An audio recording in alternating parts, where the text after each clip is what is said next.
Welcome to SkyeTeam's People First with Morag Barrett. My friend Evan Roth leads Roth Consultancy International LLC, a coaching and consulting company focused on assisting executives and leadership teams to succeed in all facets of business performance. He's known as the executive coach who serves the few, who influence the many, and brings more than 30 years of corporate business experience into every coaching engagement. So, Evan, welcome to People First. Thank you so much, Morag. It's a pleasure to be here, and I'm looking forward to this. Me too. We've known each other for many years, and I've watched the meteoric rise of your coaching practice and your influence globally. So I'm looking forward to learning about that. But I'm starting each of these episodes with your origin story. Yeah. Because often we see the overnight success that people become. But of course, there's a windy, windy track that got you to here today. Mm-hmm. So flashback to when you're sitting at elementary school and the teachers asked you to draw a picture of who or what you wanted to be when you grew up. And I'm curious, what did you think you were going to be? What did you want to be when you grew up? A good question. I think there may have been several things, but probably the one that won the day was being a baseball player. And I obviously did not become that. Okay. Were you good at sports at school? I was okay. Yeah. Well, you know, it's something that was really fun for me. I used to keep track of people's batting averages and their earned run average. And so I followed the stats. I followed the trades. I collected baseball cards. I played wiffle ball and baseball and all that kind of stuff. Never was great at it, but it was a passion. It was a lot of fun. All right. So you didn't go into baseball, but I know that in your early career, finance and numbers. So is that it? The statistics? Is that the pivot point? Very insightful, Morag, because I think it is. Oddly enough, I would remember numbers. I would remember someone's batting average from 2 and 3 years ago from studying the baseball cards. You know, you look on the back and you can see how many home runs or whatever it might be. And I just remember how fun it was to know what those numbers were and what they meant. And it seems odd now, but not so odd because I chose accounting as my career. And perhaps that was the origin. I hadn't ever really thought about that, but I think that's true. Yeah. So tell me about your accounting career, because you were obviously fully immersed at that, reached senior levels, worked across industries. As you look back, what were some of the high points for you as you reflect on the numbers side of your first career? Yeah. You know, I think what was really great was bringing together both the numbers and creating business outcomes with the people. And I think that manifested itself most through mergers and acquisitions. I think that was probably the most fun that I had, was doing M&A work.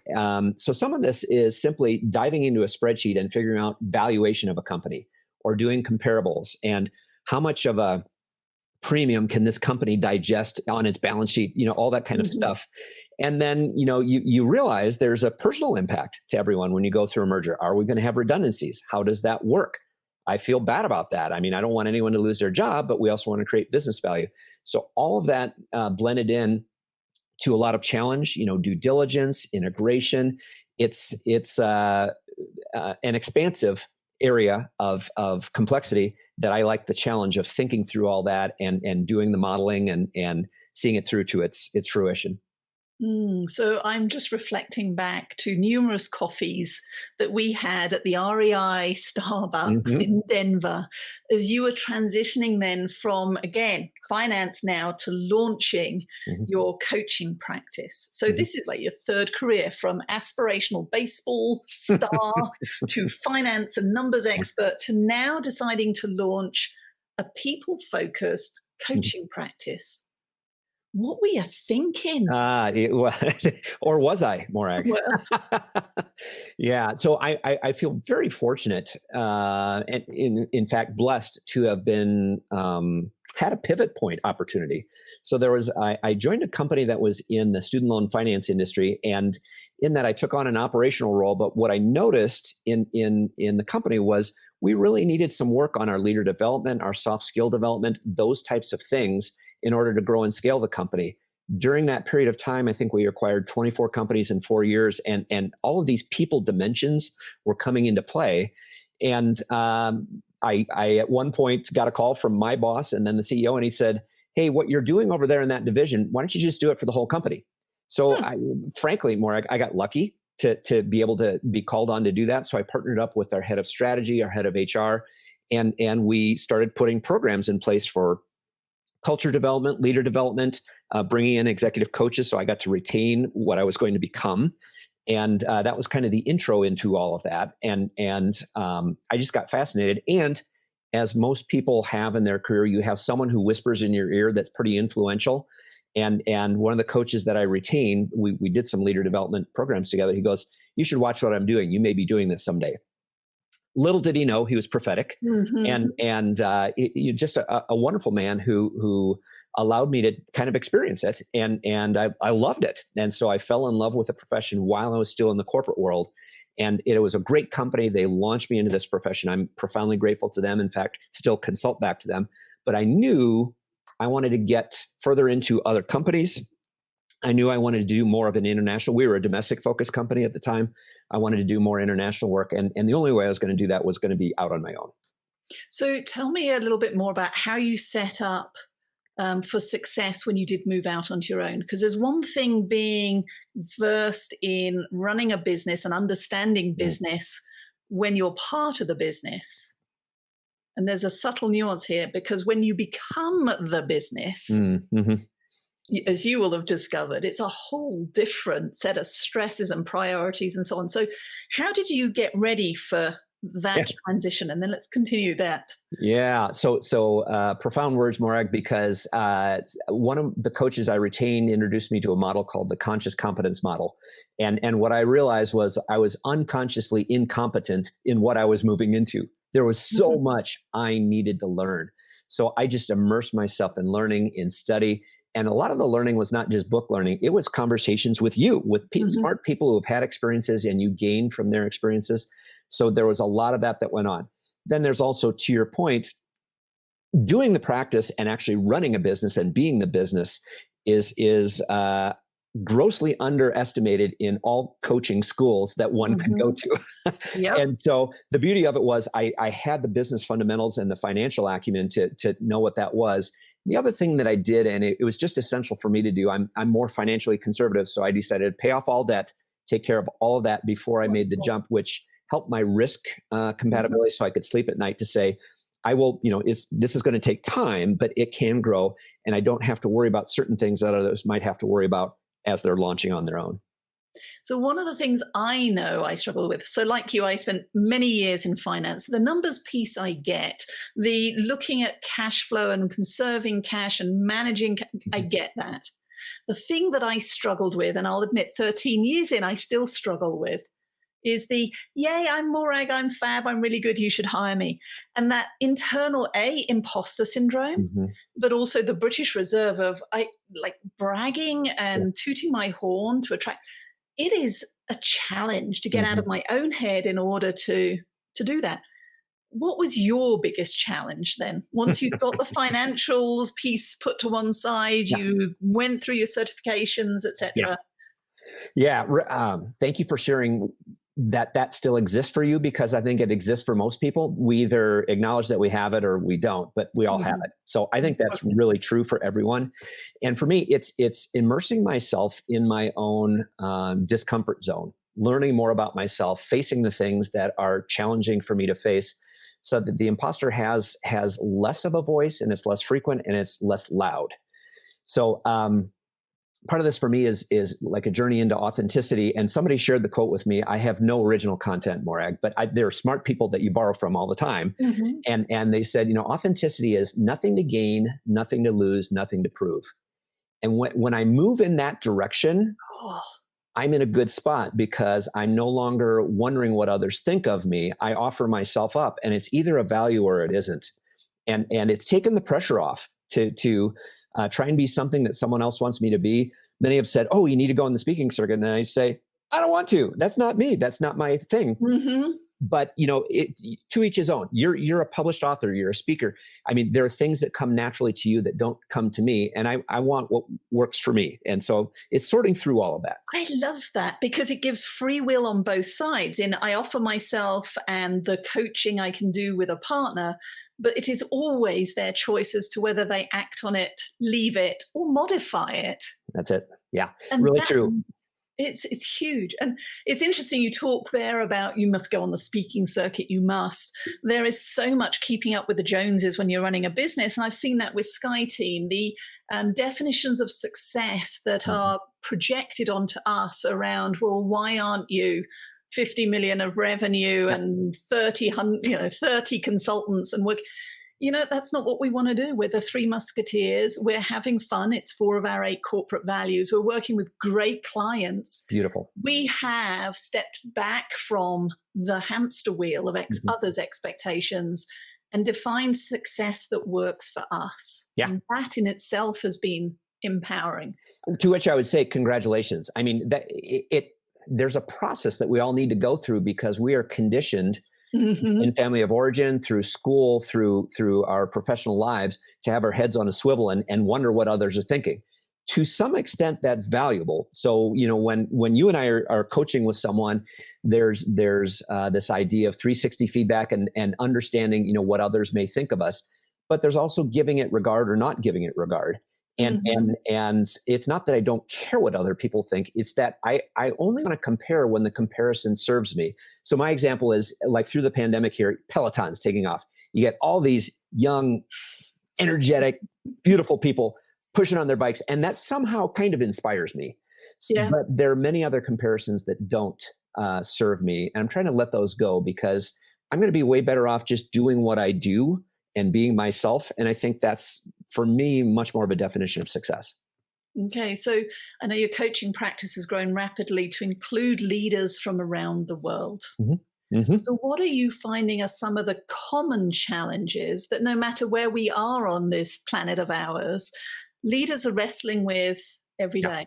Yes, great question. And humans are humans, but our culture does dictate how we do our processing. There's the stoicism, perhaps, of the Germans. There's the effusiveness of the Latin Americans. All of these things, enter into it. But we still, to your earlier point, Morag, we all have imposter syndrome. Every single human being has it. We all suffer from assumptions, interpretations, limiting beliefs. That is all there. We all want safety and health for our children, and we want our lives to be successful. That goes across all of humankind. And with the divisiveness that's going on right now, I want to and need to remind myself of everybody just wants that. They just want to have a good life. And really, we have all that in common. Yeah. When we were getting ready for this conversation, you used the phrase self-leadership leads to effective leadership. Yeah. Tell me more about what that means for you. Yeah, I think I may be in the minority on this one, Morag. So this may be a bit of a controversial thing for some leaders to consider. The leaders that I have most respected, the people that I follow, lead themselves exceptionally well. They're disciplined. They're aware of their own thinking and their impact on others. They're well regulated once they have become aware. They're present in the moment. They're not in the future time zone or the past time zone. I mean, it's a real discipline to lead oneself. They're highly accountable. They just don't make excuses. The excuse meter is not on there, and they don't blame. It's fascinating. And the other thing that I notice is the most effective self-leaders have an abundant mindset. So they believe in the possibilities. They believe in what could happen. They believe in solutions they don't even know about, and they're not afraid of what they don't know.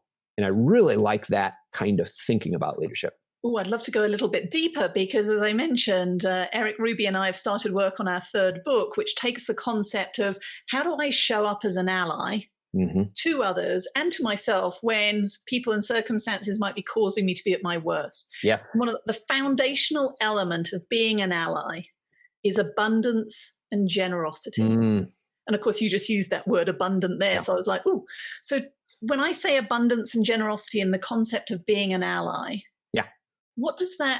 how does that resonate for you? What does that immediately bring to mind? Yeah, I'll say in my weaker moments, Morag, that scarcity is much easier to go to. So the mindset there is I win, you lose. And it's just not a healthy mindset. It's not a helpful mindset. I don't show up the way I want to show up. Neither does the other person. So if I can go in wanting the best for you with no expectation of reciprocity, I'm now in generosity and abundance. I can actually ally with you much more effectively because I don't have a dog in the fight. I just want you to be successful. So what can we do? How can I help? And I also have to be mindful that I have, we all have our own tendencies. I like serving, and sometimes I can overserve.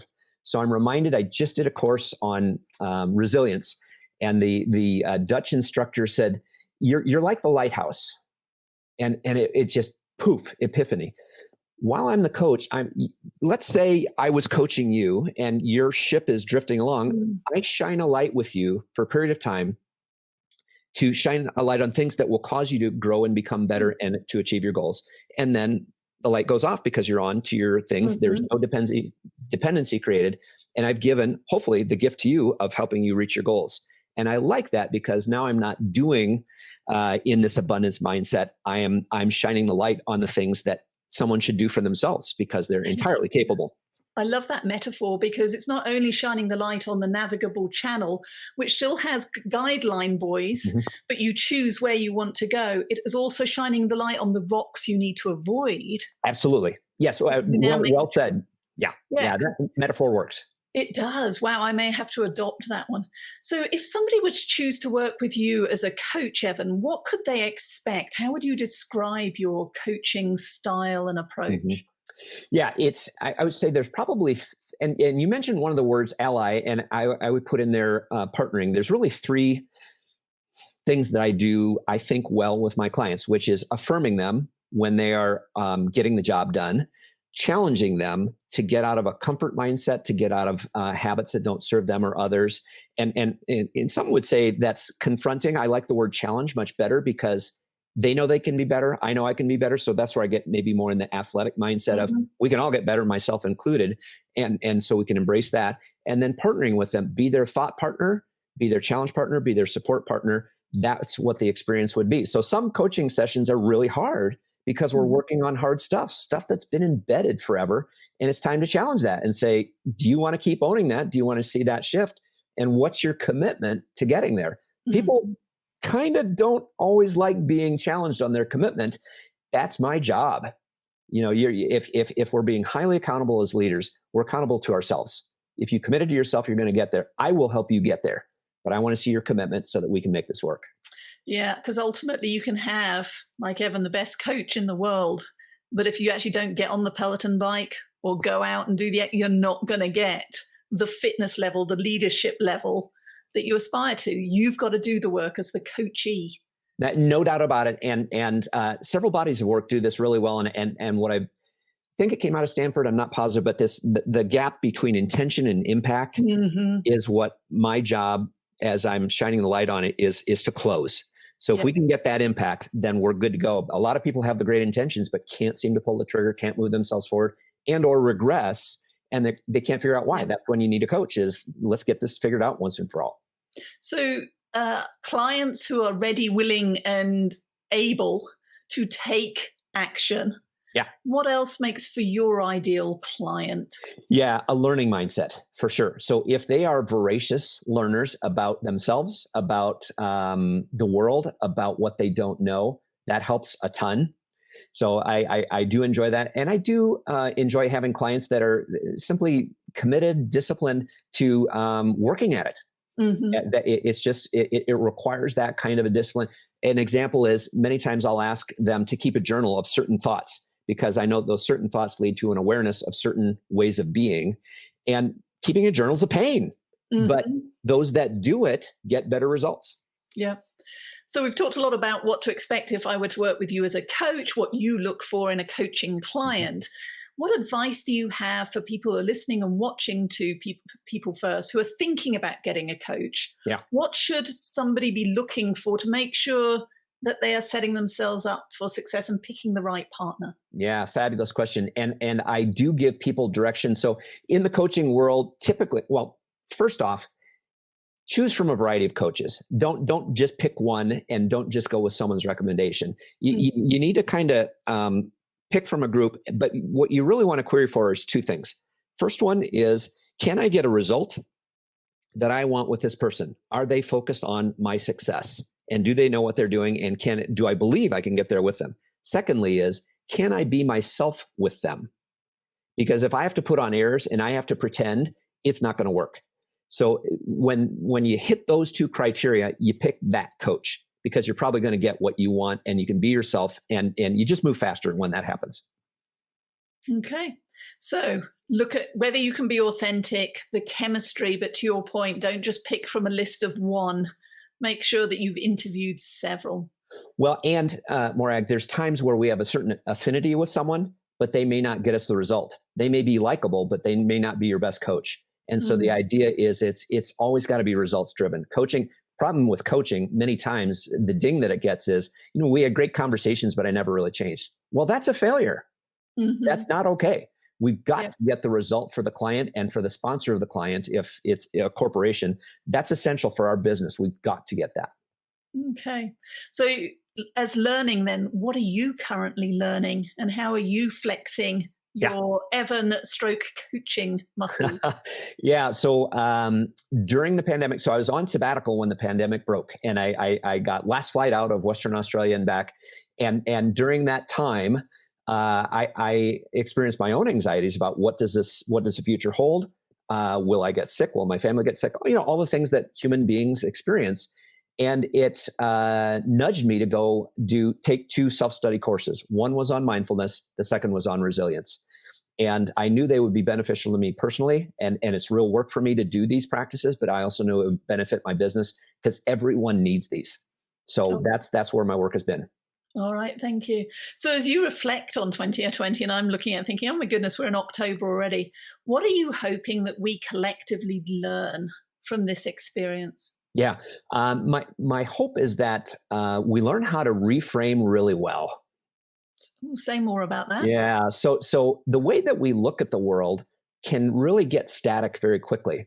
What I'm finding as I'm working with my clients is they're now looking at the value of their jobs, the value of human interactions, the value of a hug, the value of, everybody is looking at things that they have experienced very, very differently, and they're assigning different values. I think the workplace and how people get value out of work is going to be profoundly different after this, because people realize that life is much more fragile. Life is way more uncertain than they ever admitted to themselves. It's always been that way, but we've never really given it that credit. And so therefore they're changing their value systems. They're framing things very, very differently. And I think that's going to be a fabulous learning if people can remember it. What concerns me is people who say, gosh, I wish it would go back to the way that it was. It's really tough when I don't believe that's going to be the case. Indeed. Well, Evan, I've thoroughly enjoyed reconnecting and listening to you about your leadership journey and learning a little bit more about your coaching practice. What final words do you have for people who are listening who, again, may be considering coaching, currently working with a coach? Yeah. So I would say if you're considering working with a coach, here's a challenge question that I give people before they actually say yes. On a scale of 1 to 10, how bad do you want your goals? 10 being I would gnaw off my right arm for getting this goal. I tell them I'm only going to work with you if you're a 9 or a 10. So the idea is they need to be very committed to their goals, their own growth and their own development. And watch out when people are that committed, it makes the coaching so much more productive. So they've got to want it pretty badly. We get out of our own way, but we also just grab ourselves and get over the excuses and let's start doing. I love it. Evan, how can people get in touch and find out more about your work and practice? Yes. So you can go to my own coaching site, which is www.coachevanroth.com. I'm also found at coloradoexecutivecoach.com. And they can connect with me on LinkedIn as well. I enjoy having new connections. And I like to put learning and materials out of very smart people that I think can benefit my clients out on LinkedIn. And so that's a fun place for me to meet up with people as well. All right, Evan, I'll make sure all of that is in the show notes. Thank you very much for sharing your experience and insights today. Thanks for the invitation, Morag. I really enjoyed it. Thank you. Thank you so much for joining Morag today. If you enjoyed the show, please like and subscribe so you don't miss a thing. If you learned something worth sharing, share it. Cultivate your relationships today when you don't need anything before you need something. Be sure to follow SkyeTeam and Morag on LinkedIn, Facebook, Twitter, and Instagram. And if you have any ideas about topics we should tackle, interviews we should do, or if you yourself would like to be on the show, drop us a line at info@skyeteam.com. That's SKYE team.com. Thanks again for joining us today, and remember, business is personal and relationships matter. We are your allies.